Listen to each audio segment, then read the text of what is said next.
Olá, tudo bem com você? Eu espero que sim. Estamos começando mais um Conecta Terceiro Setor, um espaço de muito aprendizado, bons bate-papos, boas risadas também e de muito conhecimento sobre as organizações da sociedade civil, o nosso querido terceiro setor. É uma fala que a gente sempre apresenta aqui no Conecta Terceiro Setor, que é uma iniciativa da Fundação José de Paiva Neto, para você que está chegando, conhecendo sobre esse setor e para você também que já está aí trabalhando arduamente todos os dias para a construção de uma sociedade mais justa, mais fraterna, mais inclusiva, mais solidária. Vamos lá? Primeiro setor é o governo, segundo setor, as empresas e terceiro setor, as associações, fundações, movimentos sociais, coletivos, organizações religiosas, enfim, todas aquelas pessoas que trabalham todos os dias para a construção de uma sociedade mais inclusiva e mais justa. A gente repete aqui e é verdade. Muito obrigada pela sua companhia em mais esta edição do Conecta Terceiro Setor. E hoje o nosso convidado vai trazer um assunto muito especial para que a gente possa aprender ainda mais sobre o desenvolvimento institucional das organizações da sociedade civil. Rodolfo vai nos falar sobre sustentabilidade. Rodolfo, muito obrigada pela sua presença aqui com a gente. Eu que agradeço, é um prazer. Muito bem, muito bem. O pedido que eu faço sempre, aliás, vou começar aqui. Compartilhe esse vídeo com aquelas pessoas que precisam conhecer ainda mais sobre o terceiro setor. Vamos juntos fazer uma corrente do bem para que a gente possa ampliar ainda mais esse conhecimento, para que as organizações do terceiro setor possam ser cada vez mais valorizadas e respeitadas. E o pedido agora para você, Rodolfo. Por favor, se apresente à nossa audiência. Sim, claro, com o maior prazer. Eu me chamo Rodolfo Moreira Roida dos Santos. Eu sou um profissional que tenho 24 anos de carreira. Desses 24 anos, 15 foram dedicados ao segundo setor, né? Que é com as empresas. Então, eu venho do mundo corporativo, comecei a trabalhar numa grande instituição de ensino, e de lá eu migrei para o terceiro setor, onde eu estou há 10 anos, né? E durante esses 10 anos, minha atuação foi muito voltado à atuação com população de alta vulnerabilidade, né. Então eu trabalhei em 3 grandes tô trabalhando numa grande instituição atualmente, mas já trabalhei em 2 grandes instituições que trabalhavam com público de alta complexidade e alta vulnerabilidade, né. Rodolfo, você falou que estava no mercado corporativo e fez a sua migração para o terceiro setor. O que que você trouxe do mercado corporativo para a organização que você trabalha? Olha, assim, a migração primeiro não teve nada muito planejado, né, porque às vezes a gente fala: "Ah, migrei pro segundo terceiro setor e etcétera, me planejei para isso, tirei um sabático", no meu caso não. No meu caso, eu acho que eu estava vivendo uma crise existencial. Então depois de trabalhar 14 quase 15 anos no segundo setor, eu fui desligado da empresa onde eu trabalhava e falei assim: "O que que eu vou fazer da minha vida?", né. Essa sensação acho que todo mundo que já tem uma trajetória profissional vive um pouco, né. E aí eu recebi o convite de trabalhar numa organização que atuava com população em situação de rua, e ali eu pude perceber o quanto essa experiência de ter trabalhado no segundo setor foi importante, porque era uma organização que precisava ser estruturada do zero, né. Então, desde você estruturar um departamento que cuida de um RH, até financeiro e assim por diante. Então, essa experiência no segundo setor foi muito importante, porque me trouxe uma visão mais sistêmica do que é um negócio, do que é um funcionamento de uma organização. E isso faz com que a capacitação, a profissionalização do nosso setor, ela aconteça todos os dias e é extremamente necessária, né? É fundamental, fundamental, né. Eu sou formado em sociologia, minha graduação, né, mas durante o meu percurso profissional, no segundo setor ainda, eu fui estudar administração, né. Então era uma divergência, assim, né, como que um sociólogo vai estudar administração? E quando eu tomei a decisão de estudar administração, eu não tinha muito convencimento de que isso me levaria a um lugar em que eu pudesse viver a administração de fato, né. E aí eu entendi o quanto ela foi importante quando eu precisei, fazer essa migração para o terceiro setor, que eu falei: "Nossa, aqui tá valendo a pena tudo aquilo que eu aprendi, né? Eu consegui convergir essas duas matrizes de conhecimento, né? Que é o conhecimento na área social, que é onde atuava, é a vertical de atuação, né?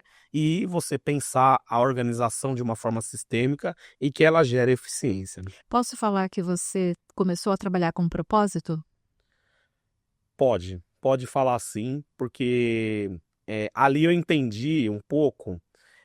Quando você está no segundo setor, né, é muito uma relação do tipo, eu preciso eh, ser uma pessoa promissora, né? Esse discurso é um discurso latente e você ser promissor tem a ver com você melhorar de vida materialmente e ascender hierarquicamente dentro de uma organização, em vias de regra, né?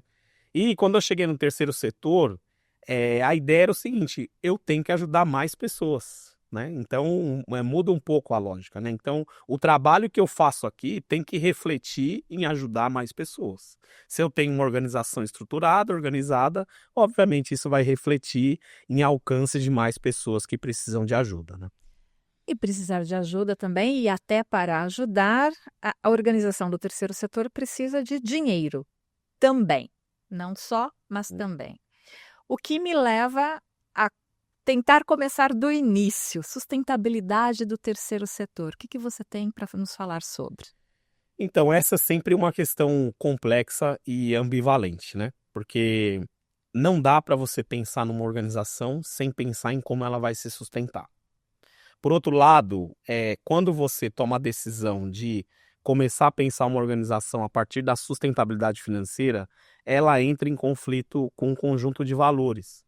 E eu discuto isso depois no meu mestrado, né? Quando eu falo da racionalidade substantiva e a racionalidade objetiva, né? Então, são dois valores que se conflitam, porque a racionalidade substantiva é a racionalidade da ideologia, dos valores do que eu acredito, do como eu olho para o público que eu quero atender. E a racionalidade instrumental é essa racionalidade da administração, da gestão. Então, o desafio, ô Débora, é a gente conseguir conciliar essas duas racionalidades, né? Então, como é que eu tenho uma instituição que se sustente financeiramente, que consiga não se vulnerabilizar? Porque também tem um aspecto que, se a instituição não tiver sustentabilidade financeira, ela se vulnerabiliza. Ela remunera mal os funcionários, não tem plano de carreira, as pessoas ficam desmotivadas. E aí ela fala assim: nossa, por que eu vou ajudar o outro se eu estou precisando de ajuda, né? Então, esse sempre é a ambivalência do terceiro setor. E aí, pensar em gestão e pensar em organização tem que pensar em sustentabilidade financeira. É premissa básica. E depois conciliar essas duas variáveis que é propósito e valor e recurso financeiro, né? Que é desafiador. Com certeza, com certeza. Fala um pouquinho da tese de seu mestrado. O que você estudou e quais hipóteses você chegou concluindo ou não? Conta um pouquinho pra gente. É assim, quando eu decidi, eu tô muito imerso no terceiro setor, né? E uma percepção minha é de que o terceiro setor, ele se vulnerabiliza, né? Ele está atuando numa insuficiência do Estado, mas eu percebo que com o passar do tempo, parte das organizações se vulnerabilizam. Por quê? Porque o recurso, a escassez de recurso e a ausência de profissionais qualificados vão levando as organizações para esse lugar de vulnerabilidade. Acontece que muitas das organizações são organizações de um homem só ou uma mulher só. São as pessoas que acreditam no propósito e elas fazem de tudo para manter aquilo de pé. A partir de uma crença, a partir de um valor, imbuídos por vontade, altruísmo e etc. E aí eu fui percebendo que muitas dessas organizações tinham qualidade, olhavam para o problema de uma forma muito clara e com muito respeito, mas elas estavam vulneráveis, né? Essa pessoa que estava à frente, às vezes, estava precisando de ajuda. E aí eu começo a pensar a minha dissertação a partir da escassez de recursos e quais os dobramentos que ela gera. Então, a escassez de recursos foi o primeiro ponto de partida. E aí, escassez de recurso é uma coisa muito ampla, né? Então, aí entra um pouco na questão da metodologia. Quando eu levei o tema para o meu orientador, ele falou: Rodolfo, isso aqui pode ser qualquer coisa, né? A gente vai precisar fazer o funil. Então, eu comecei, a partir, eu fiz uma metodologia inversa. Então, eu levantei algumas hipóteses do que seria escassez de recursos a partir da minha experiência prática e fiz uma pesquisa com essas organizações. E aí cheguei lá num denominador de que escassez de recurso é 50% das organizações entendem que é a ausência ou a falta de recurso financeiro. E a partir daí eu fui discutir o que é essa ausência ou essa falta de recurso financeiro. E o tema meio da dissertação era o quê? Eram as organizações que faziam distribuição de alimentos para a população de rua de São Paulo. Por quê? Essa foi uma pauta muito quente durante a pandemia. Surgiram várias organizações com esse propósito, mas elas não se sustentaram ao longo do tempo. Por quê? Porque começou a faltar recurso. E as organizações não tinham estrutura para conseguir angariar recursos, para conseguir buscar recurso, ou para se estruturarem, mesmo que pontualmente, como uma organização que faz um trabalho que gera algum nível de resultado, né? E aí, a partir disso, eu comecei a pesquisar essas organizações e eu cheguei a alguns entendimentos. Conclusão é muito precipitado e equivocado da minha parte, mas o entendimento a organização precisa se profissionalizar, né?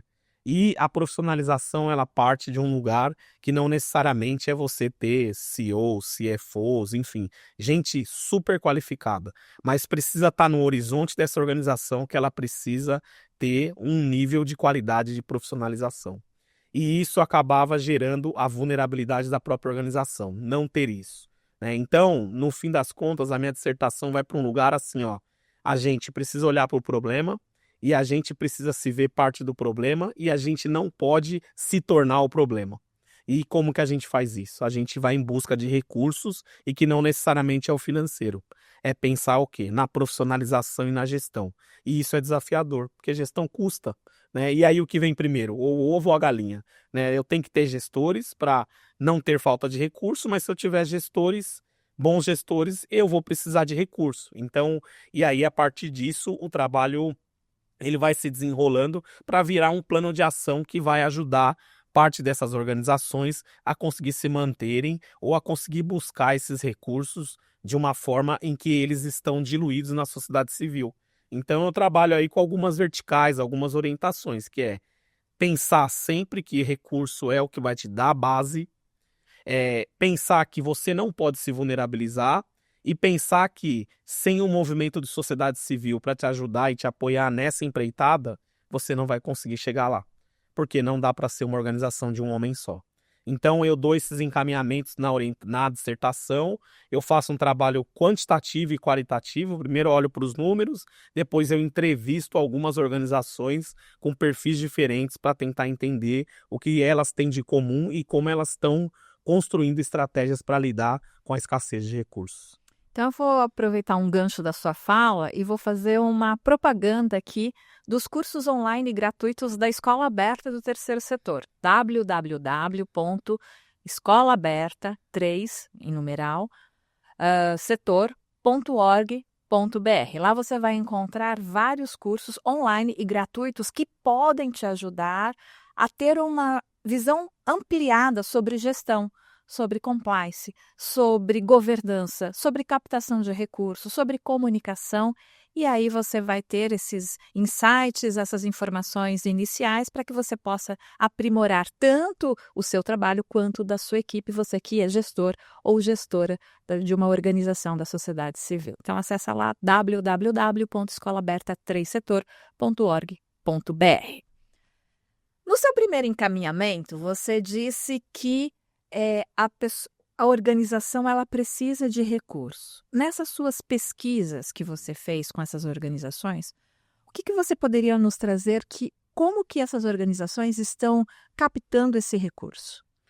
Então, uma das coisas que eu percebi, assim, eu fiz um recorte de organizações que pensando o quê? Nesse período pandêmico, né? Então, a partir dali surgiram um volume enorme de organizações. E elas surgem o quê? No bojo da expansão, as redes sociais eclodiram, né? Então, muitas dessas organizações, até por conta da dinâmica do fique em casa, elas se organizavam através das redes sociais. Então, as redes sociais foram o principal meio de captação de recursos, As pessoas estavam em casa e as pessoas estavam se relacionando muito com as redes sociais. E essas organizações aprenderam a se organizar através dessas redes sociais e aprenderam a captar recursos a partir dali. Então, esse foi um primeiro passo. Muitas dessas organizações acabaram desenvolvendo produtos, acabaram desenvolvendo sistematização, elas foram para um lugar de muita racionalidade para lidar com as redes sociais, né? E aí, olhando hoje, eu percebi o quê? Que isso não se sustentou. Porque acabou a pandemia, as pessoas falaram assim: não, eu não quero ficar em casa, eu estou cansado de ficar assistindo live no Instagram e etc. E essas organizações tiveram que ir para a rua, né? Então, as organizações que estão conseguindo lidar com a escassez de recurso hoje são organizações que têm capacidade de mobilizar a sociedade civil. Então, eu conheci algumas organizações que faziam um trabalho muito regionalizado no próprio bairro. Então, nesse bairro, eles tinham lá a associação comunitária, eles tinham os comerciantes, eles tinham a igreja. Então, eles conseguiram articular essa rede para conseguir suprir e prover essa ausência de recursos, né? E aí, por outro lado, é o seguinte: eles conseguiam ter acesso ao recurso, mas não conseguiam mostrar como estavam usando o recurso, né? Então, eles viviam assim, entre a cruz e a espada, porque as pessoas têm vontade de ajudar, mas elas também começam a desconfiar muito rapidamente, né? Então, era muita dessas queixas. Rodolfo, olha, e eu consigo captar aqui no meu bairro, tem um monte de gente que ajuda. Eu faço uma campanha aqui, eu levanto o recurso que eu preciso em pouco tempo. Mas eu tenho uma dificuldade, que é mostrar para essas pessoas como eu estou gastando esse recurso. E muitas vezes eu ponho recurso do meu bolso e eu não consigo também dizer isso. Então, aí entra nesse dilema que aí de novo, precisa de gestão, né? Então, teve 2 momentos, Débora, em resumo, né? Teve o momento da ascensão das redes sociais e tem esse segundo momento, que é essa capacidade de mobilizar a comunidade e a sociedade civil para conseguir angariar recursos. Então, as organizações que conseguiram transitar muito bem, tanto na sociedade civil quanto nas redes sociais, elas conseguem se manter ainda com um certo nível de qualidade. Então, a comunicação, a prestação de contas do que está sendo feito é fundamental para que a organização se mantenha. Fundamental. Tanto que teve organizações que eu entrevistei e que eu atuei e que eu ajudei essas organizações a pensarem no modelo de prestação de contas. E a resposta é imediata, né? Então, tem um grupo de WhatsApp do bairro dele lá, que ele pede recurso. Ó, gente, eu vou fazer uma ação com as crianças no final do ano, da comunidade XYZ, eu gostaria de promover um almoço de Natal, vai ter distribuição de brinquedos, etc, etc. Eu preciso de X valor, né? E aí, rapidamente, eles levantam o X valor. E eles não conseguiam prestar contas. E aí eu ajudei algumas dessas organizações a fazerem um modelo de prestação de contas simples e a resposta foi muito imediata. Que tipo de resposta que vinha? Quando será o próximo evento? Como eu posso ajudar mais? Como eu posso estar presente? E aí, o próximo passo é a organização entender que o capital humano é tão importante quanto o dinheiro.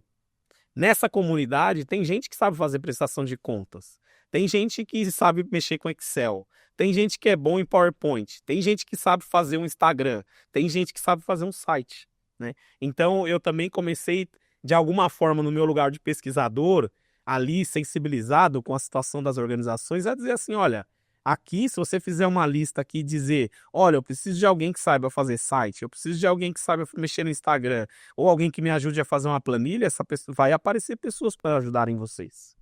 E foi o que aconteceu também, né? Então eu vivi esses 2 lados, né? Eu vivi um pouco de ver uma organização muito vulnerabilizada ali, do presidente ou da pessoa responsável ali tendo que pôr dinheiro do bolso, pegando empréstimo, e vivi também organizações que estavam se articulando, aprendendo a mobilizar atores, sabe?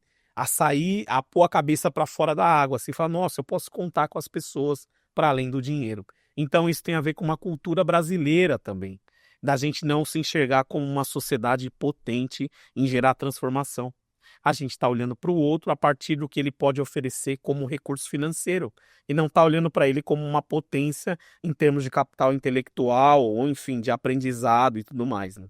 E isso até interfere na saúde mental do trabalhador do terceiro setor, se ele tiver mais apoio. Ou, sem sombra de dúvidas, era o que a gente via. Então, por exemplo, não, assim, o que eu vou falar aqui não é muito distante do que as pessoas têm falado, né? Pessoas sobrecarregadas, elas adoecem, né? E era muito comum a organização que se propunha a ajudar as pessoas, muitas dessas organizações estarem adoecidas. As pessoas estavam adoecidas, as pessoas estavam cansadas. E elas falaram, mas e quem me ajuda? Eu estou aqui há tantos anos trabalhando e eu não tenho um plano de carreiras.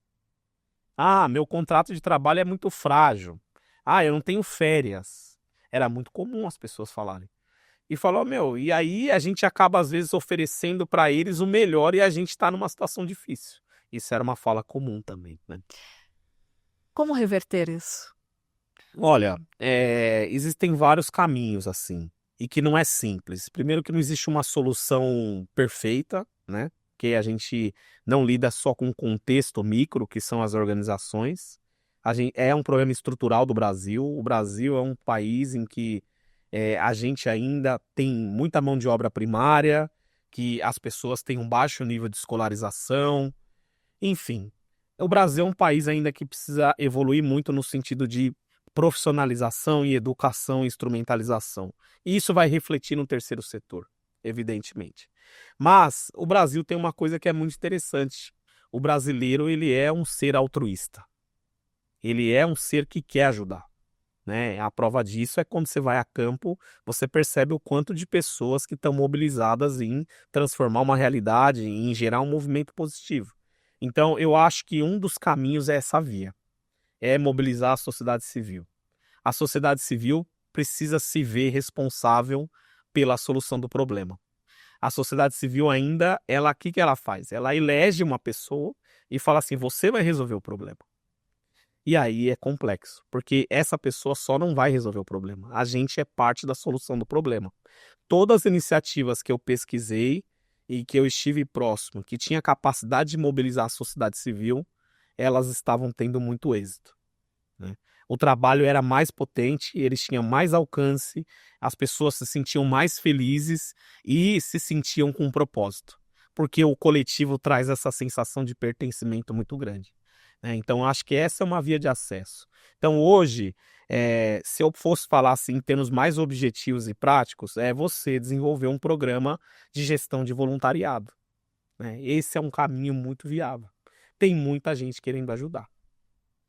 Eu vou ter que pegar o gancho dessa sua fala e divulgar ainda mais um curso que temos aqui na Escola Aberta do Terceiro Setor, que é como montar um programa de voluntariado na sua organização. Então, acessa lá, vou deixar aqui o endereço mais uma vez na tela aqui embaixo para que você acesse lá e entenda, compreenda e possa aplicar o conhecimento que está lá. Olha só, a partir da fala do Rodolfo, que não foi nem combinado, mas que vale super a pena essa ampliação do conhecimento. Rodolfo, na sua fala também você falou falta de confiança, que é um item que as pesquisas mostram que o brasileiro, o doador brasileiro, precisa confiar, ele quer confiar ainda mais nas organizações da sociedade civil para que ele possa doar mais. Já doa, mas poderia doar mais se ele confiasse. É uma pergunta bem ampla, mas como ampliar a confiança da sociedade nas organizações da sociedade civil? Eu acho que tem um ponto para mim de partida que a sociedade civil precisa se ver responsável como um todo, né?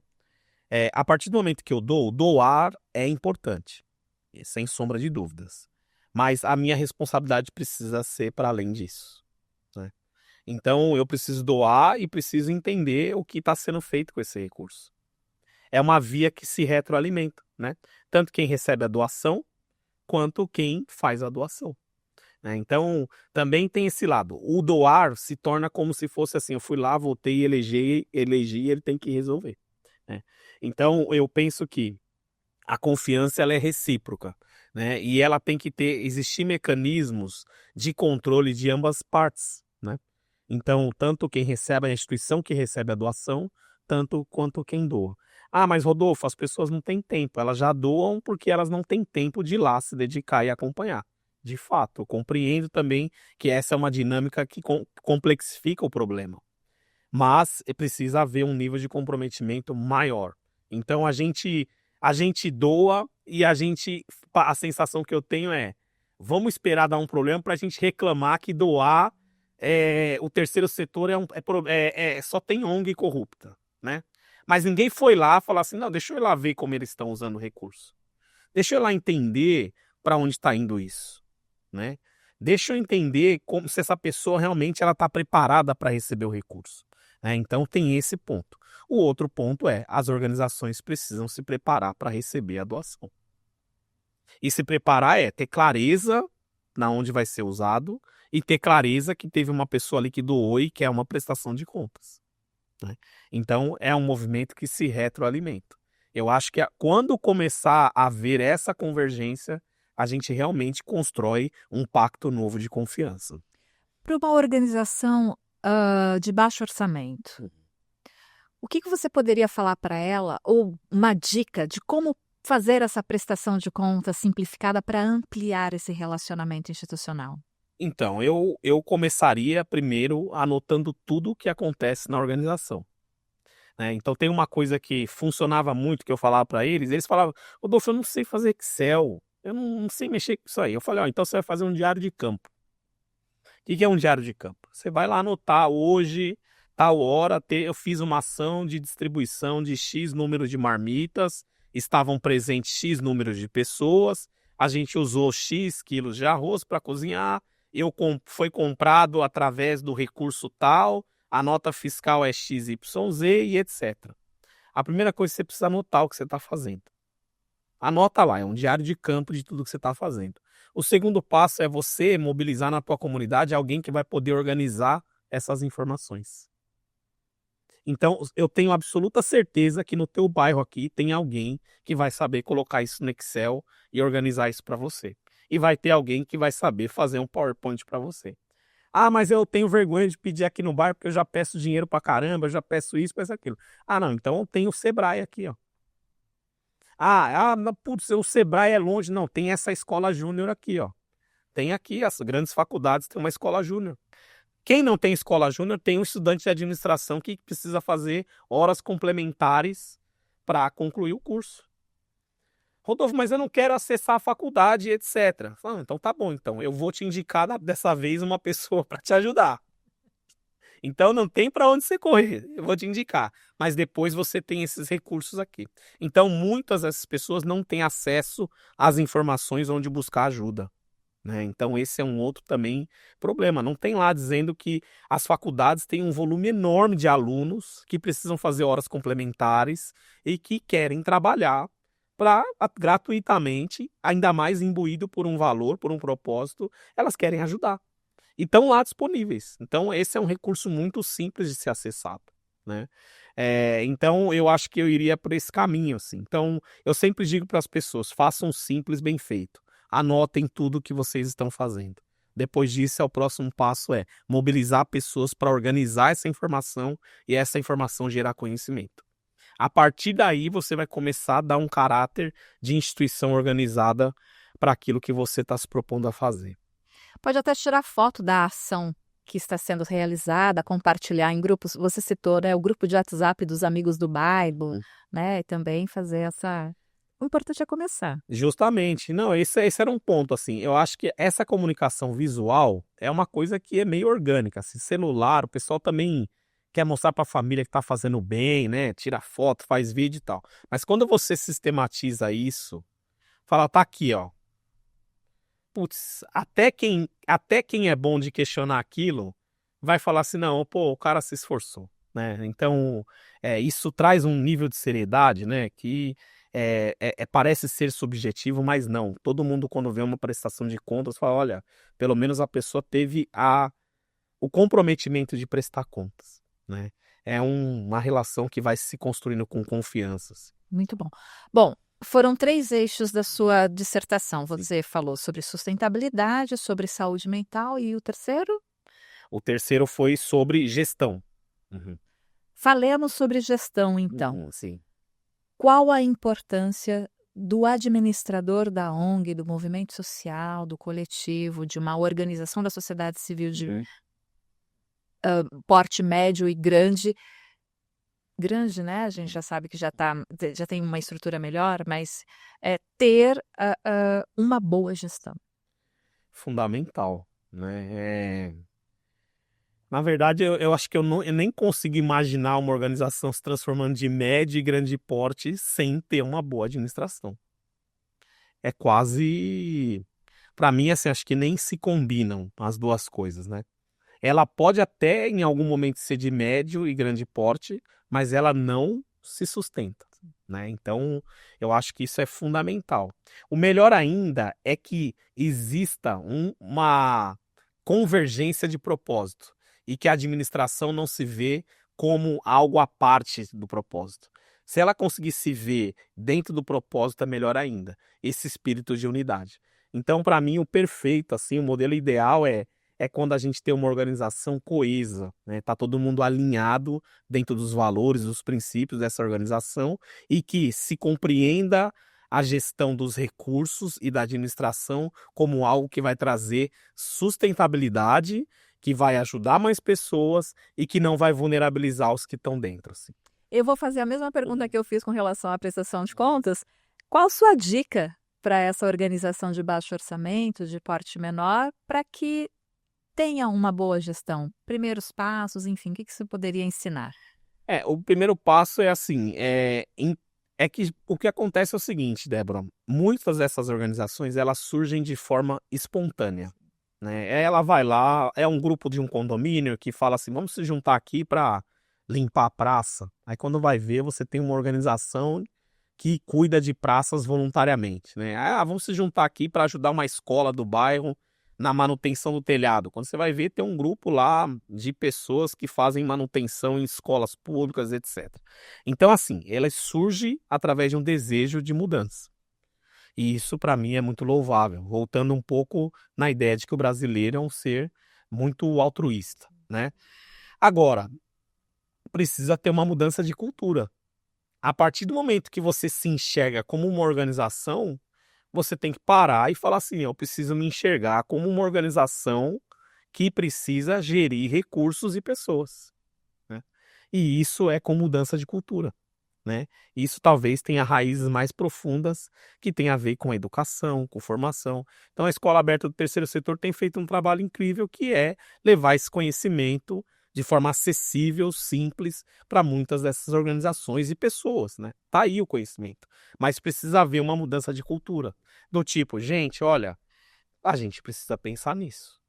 Ah, mas eu quero ajudar. Não, tudo bem, a gente vai fazer isso, mas a gente precisa dar um passo atrás e a gente precisa se organizar internamente para poder sempre ajudar. E entender o nosso limite, né? Eu acho que isso também é uma outra vertente, assim. Eu conheci organizações que eles faziam de tudo. De reforma em residência de pessoas que não tinham banheiro, entrega de marmita, cuidava de cachorro, era uma organização pet, cuidava dos pets abandonados. Eu falei, gente, vocês precisam ter um foco aqui, né? Porque não dá para vocês ter um Instagram que se comunica com... Então tem que ser estratégico, né? Então é isso, é uma mudança de cultura. Então, gente, o que que vocês são, o que que vocês fazem melhor, né? Ah, eu faço melhor o meu trabalho de construção civil, que é ajudar as pessoas a terem um lar mais digno. Então, vamos colocar força nisso. E tem as organizações que cuidam de pet que fazem isso melhor, né? E aí vocês podem direcionar os esforços para isso. Então, acho que eu traria no campo da mudança de cultura. Se a gente não começar a pensar que o recurso precisa ser bem gerido, e começa dentro da nossa casa, né? A economia doméstica, né? Então você tem um orçamento ali para fazer o supermercado.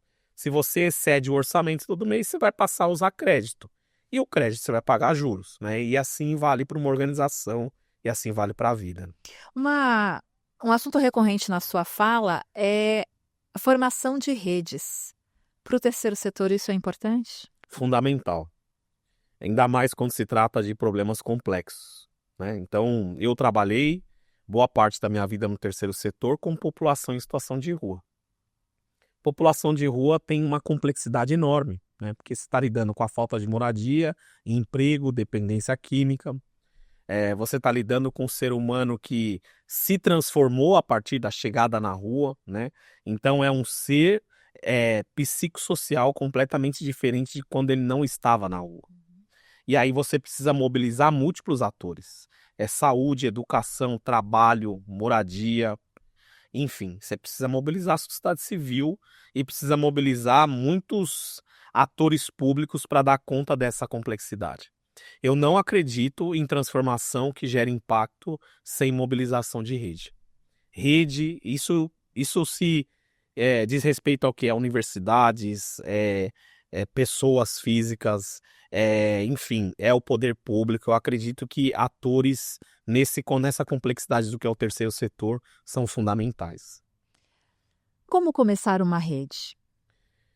Como começar uma rede? Primeiro entendendo o problema que você está lidando, né? Acho que a primeira coisa o que eu quero resolver? Qual é o tamanho desse problema? Qual é o meu limite? E a partir disso você vai falando, olha, então se eu entendo que o meu problema é um problema X, eu vou precisar de X atores para me ajudar a pensar nisso.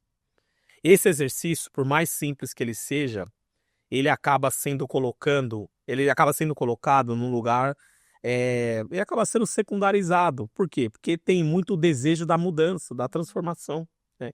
E transformar e gerar impacto é muito complexo. E as pessoas vão começando a se deparar com isso e depois elas vão fazer esse exercício. Aí contratam uma pessoa de desenvolvimento institucional para fazer teoria da mudança, para fazer planejamento estratégico, para definir missão, visão e valores e etc. Geralmente, quer dizer, em via de regra, o terceiro setor funciona dessa forma, né? E aí eu acho que tem que entender primeiro o que você quer resolver, né? Eu acho que esse é o primeiro ponto. E eu dou conta de resolver isso, né? E a partir disso você vai começando a buscar ajuda e formando essa rede. Porque daí vai ser mais direcionada, pode ter mais foco, portanto, pode trazer melhores resultados. Sem sombra de dúvidas. E é menos cansativo, né? Então, é nesse sentido. Eu estava conversando recentemente com o Edu Lira. O Edu Lira disse que viveu uma experiência num país, acho que Bangladesh, e ele chegou lá e essa organização que recebeu ele disse assim, olha, nós aqui erradicamos a miséria. E ele chegou lá no bairro e viu um problema de saneamento básico grave. Aí ele falou, como assim vocês erradicaram a miséria? Aí eles falaram, a gente entende aqui que miséria são os problemas de falta de alimento, falta de moradia, as crianças fora da escola e etc, etc. Agora, a gente tem um limite. É melhor a gente atuar nisso que a gente atua muito bem feito, porque saneamento básico a gente não consegue resolver, né? Então, esse é o nosso limite. Então, a gente vai fazer muito bem feito isso que a gente dá conta, que já vai gerar um impacto muito grande, e a gente vai deixar quem sabe fazer a outra parte, que vai fazer muito melhor. Então, a compreensão dos limites das organizações também é muito importante, sabe? A gente não consegue resolver tudo. E a gente precisa respeitar quem sabe fazer aquilo melhor, né? Mas essa compreensão também, Débora, ela se dá com a experiência. Você se insere dentro de um ecossistema e você vai perceber, nossa, mas tem uma organização aqui que só cuida de saneamento básico, que faz fossas sustentáveis. Pô, legal. Então eu estou entendendo que tem uma organização que vai dar conta desse ponto. Porque o Estado, ele é fundamental, mas ele é insuficiente. O Estado não acompanhou o desenvolvimento e o crescimento das grandes cidades.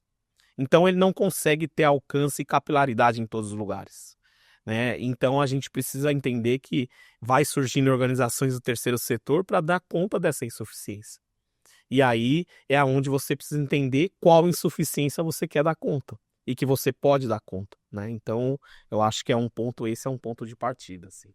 É muito conheça a ti mesmo, né? Eu Exatamente. não sei se eu acertei o português, mas Bem por aí, né? Então esse exercício é importante, de olhar para dentro sempre, né? De dizer assim, nossa, mas será que eu não estou ultrapassando uma linha aqui que vai me prejudicar, né? O que eu sei fazer bem, né? Então, acho que esse é um bom caminho, assim. Legal. Rodolfo, a gente está partindo já para o final e você trabalha numa organização hoje, e eu vou falar da parte que a gente pôde conhecer, que recebe outras organizações também no espaço. Queria que você falasse um pouquinho dele.